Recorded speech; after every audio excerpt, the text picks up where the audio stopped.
Break के बाद एक बार फिर से आप सभी का स्वागत है हेल्थ फर्स्ट शो में। आज हम बात कर रहे हैं कि हार्ट अटैक की बीमारियों को कि बिना ऑपरेशन के किस तरह इनका इलाज किया जा सकता है, फिर संभव है।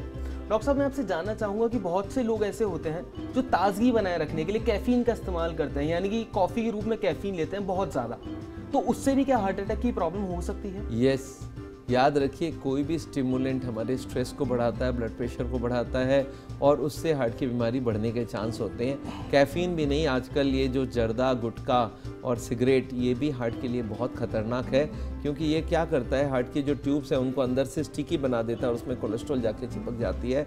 तो ये जो नशे वाले चीज़ें हैं इसको बहुत अवॉइड करना चाहिए अगर आप हार्ट की बीमारी से बचना चाहते हैं तो।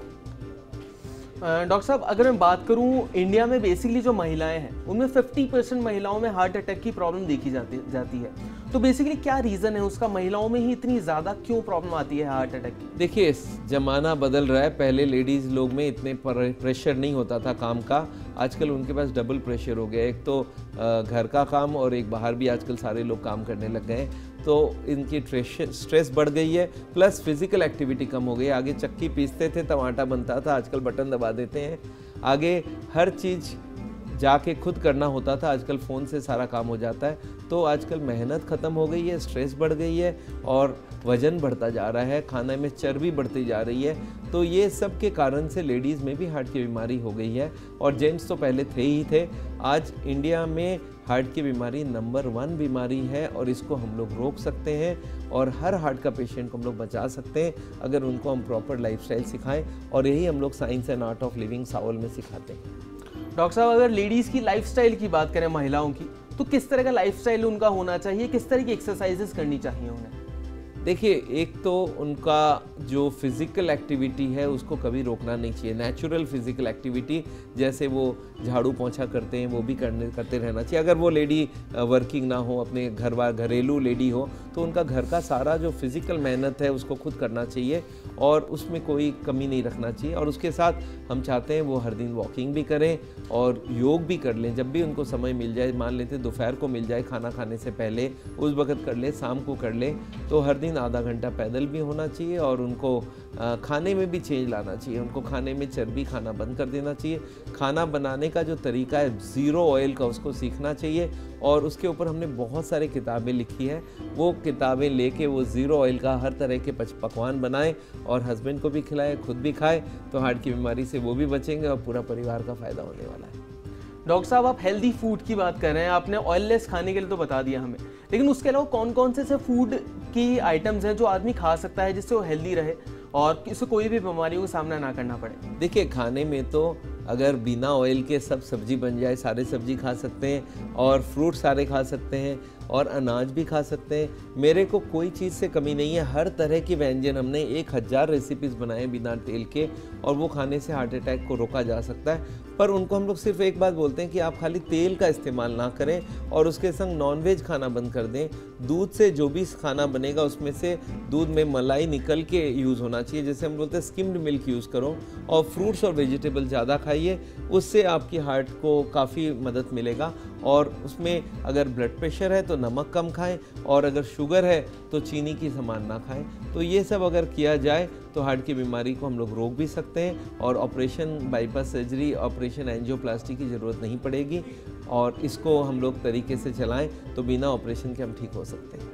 डॉक्टर साहब, अगर बात की जाए हार्ट अटैक की, अगर किसी को एकदम से हार्ट अटैक आ जाता है अचानक, तो उस समय में उस सिचुएशन में क्या करना चाहिए, बेस्ट पॉसिबल चीज़ क्या हो सकती है? देखिए, पहला काम तो मेरा ये बोलना है कि हार्ट अटैक ना हो उसका बंदोबस्त करिए। अगर आप खान पीन रहन सहन ठीक से करते हैं, अगर आपकी ब्लड प्रेशर कंट्रोल नहीं है, कोलेस्ट्रॉल कंट्रोल नहीं है, शुगर कंट्रोल नहीं है, तो मैं दवाई देके उसको कंट्रोल कर देता हूँ जिससे कि हार्ट अटैक कभी ना हो। लाइफस्टाइल दवाइयाँ हमारे हार्ट अटैक को रोकने के लिए काफ़ी है, पर अगर कोई एडवांस केस हो जहाँ पे बीमारी बढ़ गई है तो उनको भी हार्ट अटैक से बचाया जा सकता है अगर हम नेचुरल बाईपास करें। एक और इलाज है जिसमें हम लोग कुछ दवाई डाल के ब्लॉकेज को कम कर सकते हैं, जिसको बोलते हैं बायोकेमिकल एंजियोप्लास्टी, उसको किया जा सकता है। और उसके बावजूद भी कोई को हार्ट अटैक होने का चांस एकदम 0.01% रह जाती है।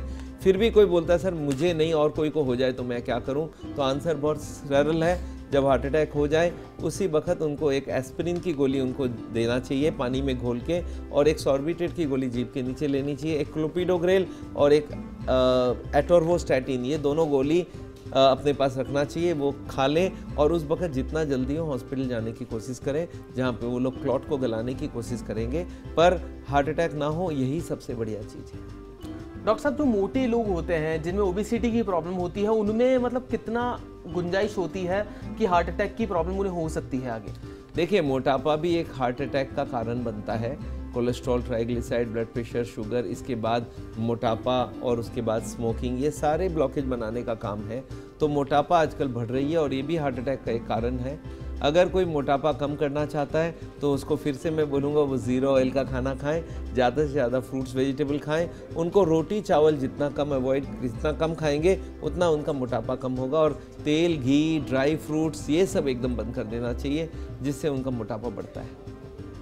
डॉक्टर साहब, आखिरी में क्या मैसेज देना चाहेंगे आप उन सभी लोगों को कि जिन्हें हार्ट अटैक की प्रॉब्लम है उन्हें, और या फिर जिन्हें ना हो? देखिए, हार्ट की बीमारी आज बहुत कॉमन हो गई है, हर घर में हार्ट के मरीज होने लग गए हैं। मेरा एक ही एडवाइस है, आप अननेसेसरी बाईपास सर्जरी, एंजियोप्लास्टी ना कराएं, क्योंकि बाईपास सर्जरी, एंजियोप्लास्टी के बाद भी आपको लाइफस्टाइल फॉलो करना पड़ेगा, और नहीं करेंगे तो फिर रीब्लॉकेज हो जाएगा। तो आपको ऑपरेशन से दूर रखना चाहिए, अपने खाने पीने को बदलना चाहिए, वॉकिंग करना चाहिए, और अगर इसके बाद भी आपका सीरियस केस है तो आप उसके साथ एक नेचुरल बाईपास का पूरा कोर्स करवा सकते हैं, एक बायोकेमिकल एंजियोप्लास्टी करा सकते हैं। हमारे पास सारे तरह के उपाय हैं, और हमारे किताबें हैं हमारी वेबसाइट में sawal.com में जाके आप सारा चीज़ देख सकते हैं। तो हमारे पास एडवाइजेस बहुत हैं, आप फॉलो करिए और ऑपरेशन कभी का ज़रूरत नहीं होगा, हार्ट अटैक होएगी नहीं और आप स्वस्थ रहेंगे। इसी आशा के साथ मैं चाहता हूँ कि आप ये पूरी बात को हर जगह तक पहुँचाएँ और हर आदमी तक ये बात पहुँचे।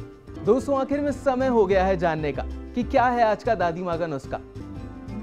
रोज सवेरे बिना कुछ खाए पिए 2 लहसुन की कलियां छीलकर उसके टुकड़े करके पानी के साथ चबाकर खा ले या निगल जाए। इस साधारण से प्रयोग को रोज करते रहने से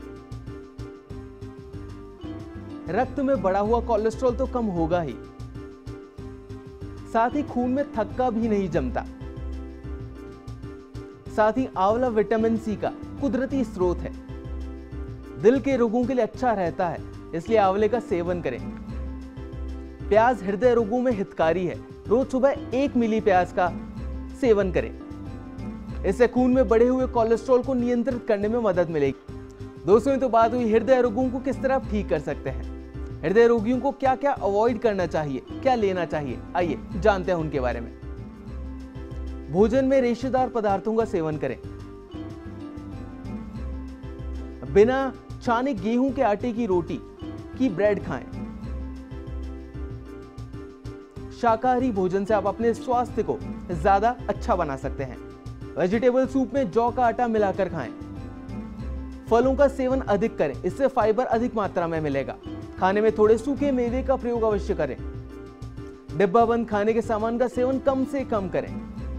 खाने में कभी कभी शहद का सेवन भी करें। भर पेट भोजन ना करें, बल्कि 1 रोटी कम खाएं। तली भुनी चीजों का कम से कम उपयोग करें। भोजन में रेशेदार पदार्थों का सेवन करें। दोस्तों, ताजी हवा लें, हेल्दी खाना खाएं, रोज एक्सरसाइज करें, आप हमेशा स्वस्थ रहेंगे।